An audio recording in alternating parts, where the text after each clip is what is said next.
अस्सलाम वालेकुम स्टूडेंट्स, मैं हूं डॉक्टर रबीबुर रहमान और आप देख रहे हैं क्वेटा टीवी।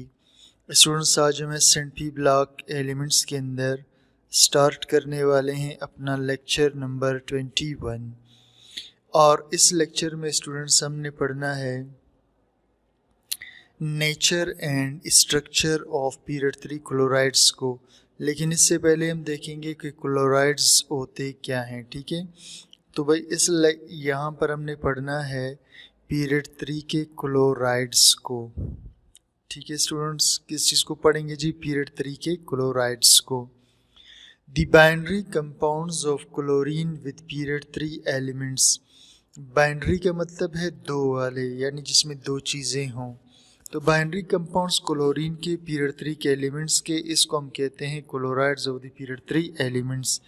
यानी पीरियड 3 के एलिमेंट सोडियम है, मैग्नीशियम है, एल्युमिनियम है और सिलिकॉन है और फास्फोरस है, सल्फ़र वगैरह। ठीक है, अब जब ये क्लोरीन के साथ जुड़े होंगे तो इन्हें हम कहेंगे क्लोराइड्स ऑफ पीरियड 3 एलिमेंट्स। ठीक है, ये phosphorus trichloride, phosphorus penta, sulphur dichloride. ठीक है, तो ये स्टूडेंट्स कहलाएंगे क्लोराइड्स ऑफ पीरियड 3 एलिमेंट्स।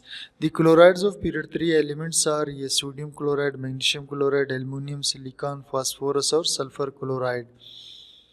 पहला जी इसमें हम टॉपिक जो डिस्कस करेंगे क्लोराइड से रिलेटेड वो है nature and structure of period 3 chlorides.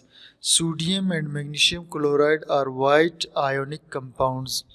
Sodium और magnesium chloride white ionic compounds हैं and consist of joint structures, और ये बड़े बने होते हैं बड़े बड़े स्ट्रक्चर से। यानी स्ट्रक्चर को इसका मुकम्मल तौर पे हम ड्रा तो नहीं कर सकते, इसलिए इसको बस इतना ही समझेंगे कि इसके बड़े बड़े जॉइंट स्ट्रक्चर्स होते हैं। अब स्टूडेंट्स, मैं इधर कुछ क्लोराइड्स को लिख लेता हूँ, जैसे सोडियम क्लोराइड है, मैग्नीशियम क्लोराइड है और एल्युमिनियम क्लोराइड है, सिलिकॉन टेट्रा क्लोराइड है, फास्फोरस ट्राई और फास्फोरस पेंटा क्लोराइड है और सल्फर डाई क्लोराइड है। ये जो हमारे पास साल्ट से मुख्तलिफ। ठीक है, सोडियम क्लोराइड। अब अगर हम बात करें सोडियम क्लोराइड की तो जी इसका स्ट्रक्चर बनता है इसका स्ट्रक्चर है जी आयोनिक, जिसे अभी हमने पढ़ा जॉइंट आयोनिक। बिल्कुल इसी तरह मैग्नीशियम क्लोराइड का भी आयोनिक स्ट्रक्चर होगा, लेकिन जो एल्युमिनियम क्लोराइड है वो भी हम आगे देखेंगे कि ये कोवैलेंट स्ट्रक्चर बनाता है। सही। और बाकी जो 3 क्लोराइड्स है स्टूडेंट्स, ये सारे के सारे मॉलिक्यूलर जो है कोवैलेंट स्ट्रक्चर बनाते हैं। ठीक है, यानी मॉलिक्यूलर स्ट्रक्चर बनाते हैं जो कोवैलेंट नेचर का होता है। तो चले जी, NaCl and magnesium chloride are white ionic compounds, या आयोनिक कंपाउंड्स हैं and consist of joint structures, बड़े बड़े स्ट्रक्चर्स पर मुश्तमिल हैं। नेक्स्ट है जी, aluminium chloride is white covalent compound. एल्युमिनियम क्लोराइड एक सफ़ेद कंपाउंड है, वाइट कोवैलेंट कंपाउंड है। It is a layered lattice, इसकी जाली जैसी शिकल होती है एट रूम टेम्परेचर पर। It turns into dimeric gas Al2Cl6, ये तब्दील हो जाता है एक डाईमेरिक का मतलब है दो हिस्से वाला, तो दो हिस्से वाले गैस में कन्वर्ट हो जाता है ऑन हीटिंग, गर्म करने पर at about 180 degree centigrade, 180 centigrade पर। And then as a simple molecular structure, तब इसका स्ट्रक्चर सिंपल मॉलिक्यूलर होगा। इसका स्ट्रक्चर स्टूडेंट्स यूँ होगा कि ये एल्युमिनियम है और यहाँ पर भी हम एल्युमिनियम बनाएंगे। ठीक है, अब इस एल्युमिनियम के साथ 3 क्लोराइड जुड़े होंगे इस तरह से। सही।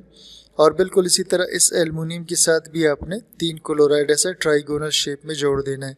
अब स्टूडेंट्स, ये जो क्लोराइड एटम है ये अपना लोन पेयर ऑफ इलेक्ट्रॉन इस एल्युमिनियम के साथ शेयर करेगा, क्योंकि इलेक्ट्रॉन डेफिशिएंट है। इसी तरह ये क्लोरीन भी अपना एक इलेक्ट्रॉन पेयर इसके साथ शेयर करेगा, तो ये एक डाइमर बन जाता है। ठीक है, इसमें चूंकि 2 हिस्से होते हैं तो इसको डाइमर कहते हैं एल्युमिनियम क्लोराइड का। नेक्स्ट है जी, silicon tetrachloride and phosphorus trichloride are colourless covalent compounds, ये बेरंग कोवैलेंट कंपाउंड्स हैं। They are found in the liquid state, और लिक्विड स्टेट में होते हैं। They have simple molecular structure, इनका सादा मॉलिक्यूलर स्ट्रक्चर होता है। नेक्स्ट है जी, phosphorus pentachloride is white ionic compound, और phosphorus pentachloride white ionic compound है इन द सॉलिड स्टेट में, ठीक है। And as an ionic lattice of phosphorus hexachloride, phosphorus tetrachloride, और ये एक आयोनिक लैटिस रखता है। लैटिस कहते हैं जाली नुमा शिकल को, आयंस का जाली रखता है जिसमें फास्फोरस हेक्साक्लोराइड और फास्फोरस टेट्राक्लोराइड के आयंस होंगे। जैसे यहाँ पर स्टूडेंट्स देखें, ये फास्फोरस के साथ 4 क्लोरीन जुड़े हैं, PCl4, ये टेट्राहेड्रल स्ट्रक्चर बना रहा होता है इस तरह से 4 कोने वाला, और ये PCl6 है, ये एक ऑक्टाहेड्रल स्ट्रक्चर बनाता है जिसमें 4 क्लोरीन जो है स्क्वायर प्लेनर शक्ल में होते हैं, एक जो है प्लेन के अंदर की जानिब और एक प्लेन के बाहर की जानिब, यानी हमारे जो हम बैठे हों हमारे सामने होगा, ठीक है। तो PCl6 का स्ट्रक्चर ये आयोनिक बनाता है।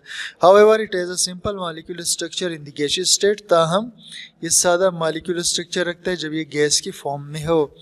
लास्ट इसमें sulphur dichloride is a cherry red liquid, ये चेरी की तरह सुरख लिक्विड है। इट हैज़ कोवैलेंट कंपाउंड, ये कोवैलेंट कंपाउंड है, and has a simple molecular structure, और इसका बिल्कुल सादा मॉलिक्यूलर सा स्ट्रक्चर होता है, ठीक है। इसमें 2 क्लोरीन्स जो है लगे हुए होते हैं। तो स्टूडेंट्स, ये था आज का हमारा लेक्चर जिसमें हमने पीरियड 3 के क्लोराइड्स और उसके नेचर और स्ट्रक्चर को डिस्कस किया।